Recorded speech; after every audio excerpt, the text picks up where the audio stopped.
coisa que ficou muito sendo falado recentemente, né? Um tema que estava em alta, foi uma nota do CFM que limitou o uso de anabolizantes, esteroides, com um objetivo puramente estético, né? O que você acha? Conta um pouquinho pra gente por que o CFM precisou emitir essa nota, o que estava acontecendo para que isso fosse necessário e qual que é a tua opinião sobre isso? Recentemente, essa nota foi novamente lançada, né? Eventualmente há esse lembrete do CFM, do Conselho Federal de Medicina, sobre o uso de esteroides, uso abusivo de esteroides, né? Então a gente tem o uso de hormônios para reposição hormonal. Reposição seria repor os hormônios que nós já produzimos. Quais são? Os 3 hormônios que todos, homens e mulheres, produzimos: estrogênio, progesterona e testosterona, tá? Uma vez que há déficit hormonal, sintomas, queixas relacionadas que vão acontecer com o passar da idade, a gente tem indicação para alguns pacientes fazer uma reposição, que é em nível fisiológico. É dentro da faixa do normal. Existe uma Exato. faixa lá da testosterona de 300 a 900, não Para é isso? homem, Para homem, para exato. mulher diferente. Diferente. Mulher produz menos testosterona, então 1 miligrama a dia, né, de testosterona para mulher, coisa de 10 miligramas a dia para homem, mas vai atingir essa faixa no exame, né, para o homem, 300 a 900, e da mulher de 30 a 90, tá? E progesterona e estradiol no homem também vai ter aquela relação testo-estradiol 20 para 1, 30 para 1, que é preconizada no exame fisiológico. E na mulher vai depender do ciclo menstrual. Então, a mulher, progesterona e estradiol varia conforme o ciclo menstrual, tem faixas que mudam até mesmo dentro dos dias do mês, tá?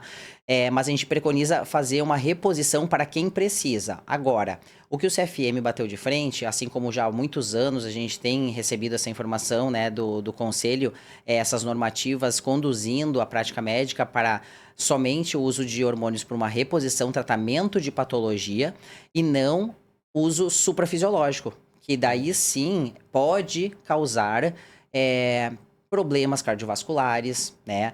A gente vai ter, em níveis suprafisiológicos, aumento de risco de trombose, de AVC, de infarto, de insuficiência cardíaca, então problemas Quando eles estão em níveis cardiovasculares. altos, né? Fora do Exatamente, padrão. exatamente. Então nessa normativa, eles lembraram, né, os médicos de é, pa- tornar mais cuidadoso o uso dos hormônios para justamente direcionar mais para patologia, Sim. fisiologia e não para Manter uso dentro abusivo, né? da faixa normal, vamos dizer Exato, assim, né? exatamente. Dentro do que é o esperado. E Exato. isso não existe restrição, né? Uma correção. Então, é de que aquele paciente que tem um hormônio que está abaixo do normal, de fazer uma reposição hormonal, o uso, às vezes, seja injetável ou de implante para corrigir aquilo, isso não tem restrição. Não Pelo tem contrário, é restrição. uma doença que está sendo Exatamente. tratada, né? Pelo contrário, exatamente isso. Porque ao ter a diminuição dos níveis fisiológicos, está incorrendo em risco cardiovascular, né? Incorrendo em risco de patologias. Então, há uma necessidade, há uma indicação de fazer reposição para diminuir o risco cardiovascular, né? O contrário não é verdadeiro com o suprafisiológico. Que A gente até daí... ouvia o nome, né? Que era o chip da beleza, né? Qual que é a sua opinião sobre o uso dessa maneira em uso suprafisiológico? Sua opinião pessoal sobre o uso acima do fisiológico e ainda mais com essa terminologia que é o chip da beleza. Usar suprafisiológico, a gente vai ter que ter cuidado, e eu não gosto, né, de utilizar, eu não passo para meus pacientes, porque a gente vai ter que fazer o paciente assumir um risco, né, de que ele vai poder ter algumas complicações, como eu falei, cardiovasculares, né, a longo prazo. Então, para finalidade especificamente, estritamente estética, que seria usar níveis suprafisiológicos, não é a nossa prática passar aqui no consultório, né? A gente preconiza fazer a reposição para tratamento de patologia mesmo. Então, realmente eu tenho esse cuidado. Desde que eu comecei a atuar nessa área, a gente utiliza em prol de melhores resultados para o paciente, mas também melhoria na saúde, né? Protegendo a saúde do paciente, não agredindo. Sempre acompanhando de perto com exames recorrentes, né?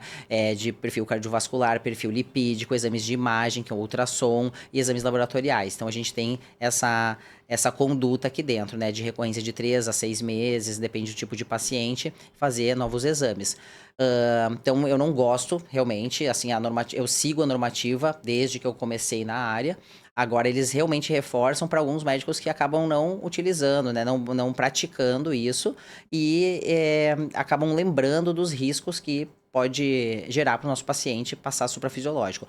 O chip da beleza, na verdade, ele foi uma nomenclatura utilizada que até mesmo a gente não pode utilizar no Brasil mais, né? Foi proibida mesmo pelo CFM, não pode ser postado, falado sobre isso, porque não pode haver uma venda de hormônios para estética aqui no Brasil.